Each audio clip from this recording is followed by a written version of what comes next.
ખાસ કરીને રાજકોટમાં ભારતીય જનતા પાર્ટી અને તેનું તંત્ર કઈ રીતના રાજકોટની જનતાને હેરાન કરવું એના નવા નવા નુસ્ખા એ અવારનવાર લઈ આવતી હોય છે. એવો જ એક આ હેલ્મેટનો કાયદો છે કે જે 9 સપ્ટેમ્બરથી અમલમાં મૂકવાની વાત છે.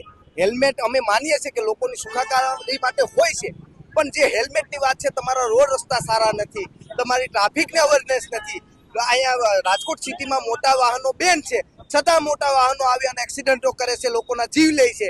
રાજકોટમાં રખડનારી સિટી બસ છે કે જે બેફામ રીતે ચાલે છે, લોકોના જીવ લે છે, તો એના ઉપર તમે કોઈ પગલા નથી લેતા, એના ઉપર કોઈ કાર્યવાહી નથી કરતા અને બસ માત્ર ને માત્ર લોકોને કેમ લૂંટવા, રાજકોટની જનતાને કેમ પરેશાન કરવી, એ જ કામ માત્ર ને માત્ર ભારતીય જનતા પાર્ટી અને પોલીસ ડિપાર્ટમેન્ટનું રહ્યું છે.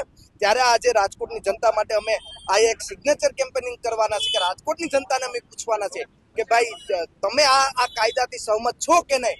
જો નહીં સહમત હોય તો આવનારા દિવસોમાં કોંગ્રેસ પાર્ટી આ રાજકોટની જનતા માટે રોડ ઉપર ઉતરે અને આંદોલન